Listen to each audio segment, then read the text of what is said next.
Hello, brothers and sisters.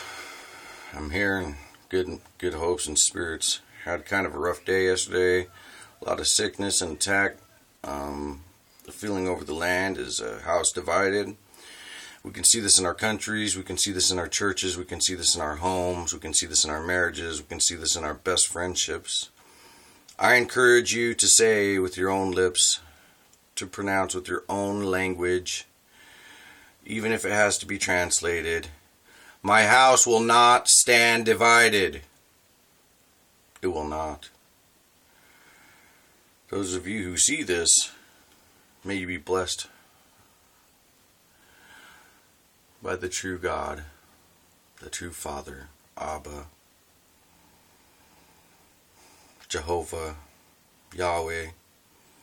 There's no way to the Father but through the Son. And every soul's spirit can feel that. Your flesh is weak, but your spirit is willing. That's what's told to us over and over again. So, let me just say this. I want to give you a small story. I have discussed how I hadn't been able to work. Now, I had a toxic situation. I had a stove in my house. It was chemicals, etc., etc. And I did my best ability to clean it and make it inhabitable for my child that was on the way. For my wife that we'd gotten married, and she wasn't supposed to be able to have children. Anyways, God had blessed us with a baby girl. And I needed the stove replaced, and I prayed about it, and I prayed about it. And I seen this flat top range in this old home that I live in. And I was like, wow, that's amazing. So I kept meditating on it and praying about it, and one day I got the feeling, hey, search, get your look on, take a look, see what's going down. So I started looking around, couldn't find much, and so I prayed and prayed and prayed about it, and I said, Lord, I need help. And my sister-in-law's head kept popping my sister-in-law's face kept popping into my head, so I said, Lord, I get it. So I called her and I said, hey, can you take a look for a stove? You know, I'm looking for a specific range for the situation, so to speak. And so she started looking around. She goes, hey, I found one. Well, it's like 8 hours, 9 hours away from my home.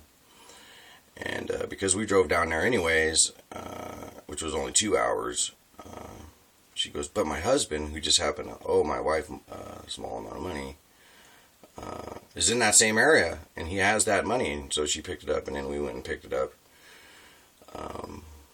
And then I came home and installed it, and I looked it up. It's 10 times the glory, if you will, of the original stove, and it has served me well. And having celebrations in my home, have an island, and it's surrounded. And then the kitchen kind of wraps around that. Those of you who know me, you know what I'm talking about. And that's just one of the many blessings. And there's, I made a deal with God one time. I said, Father, when I knew for a fact that these people wanted me no longer, we'll leave it at that. And I said, Lord, if you get me out of this, I promise to you, my promise to you is I will be done with this. And so, basically a miracle had happened, and I was delivered from the situation, and I never turned my back on it again. What's more miraculous, even more so, is that I knew I had to find my uncle, who was a pastor, and I had not been to his church. The glory or grace, as it were, was that even though I'd been up for a day, and this is the middle of the night, I had to work the next morning, I had to go home, and these guys had already terrified me out of my own home. I called my mother, and she told me, even though I knew it was really early and her husband wouldn't be pleased about it, she picked up immediately. And I told her what was going on in my life, and she told me that there was nobody stronger, and if the Father is with you, then who can stand against you? And that's the truth. That is the absolute truth. Now, when you decide to pick up your own cross, do it with your family. Do it with your daughters. Do it with your sons. Do it with your wife, especially your spouse. That's the most important thing that I can possibly tell you. And that God's grace will flow upon you in a way that others will see. And you won't have to go, oh, look at me.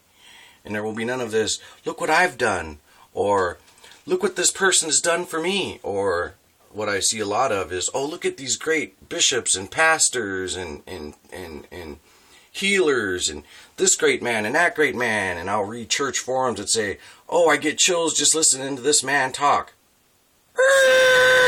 Hit the brakes. This man who you're basically praising is nothing but a vessel doing the work of God. So let the praise be to God.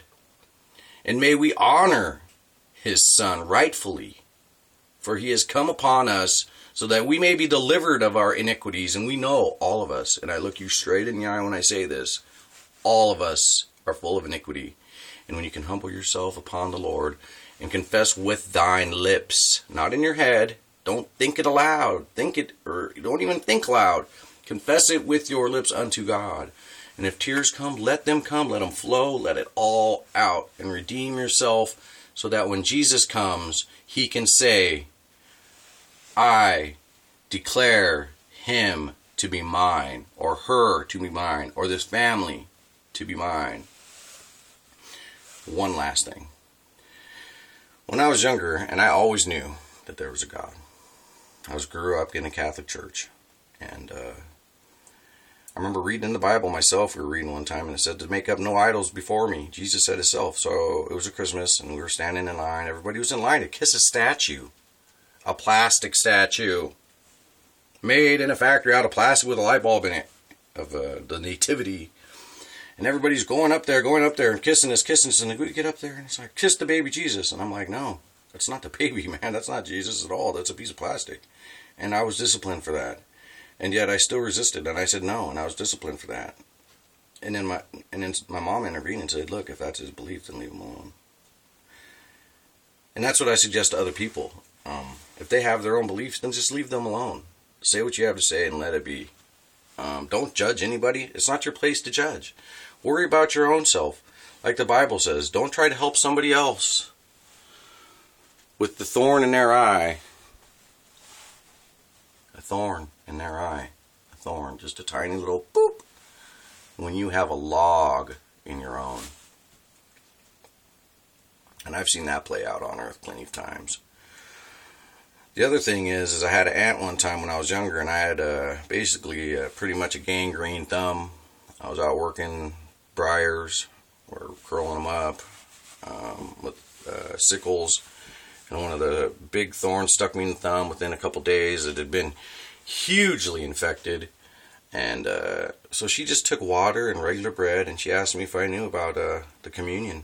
And I said, yeah, I have a basic idea of it. And because of me being Catholic, I didn't think it was okay, or if it was not. But by the time we started praying, I knew that it was okay. And we took this regular Wonder Bread and we broke it, and we gave thanks to him for giving his body for us, for giving his life for us.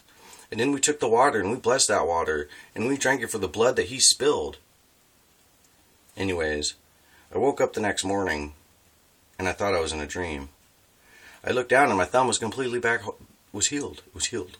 So I fell back to sleep thinking, man, I must be dreaming. I'm just going to go back to sleep.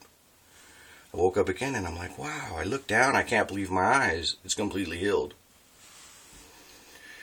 And there's been other times when I said, Lord, this is broken, and I need help, and it didn't get healed. Now, what I do know is sometimes the healing doesn't come. But what I also know is miracles happen all the time, and I've witnessed them myself. Hold on to your own testimony.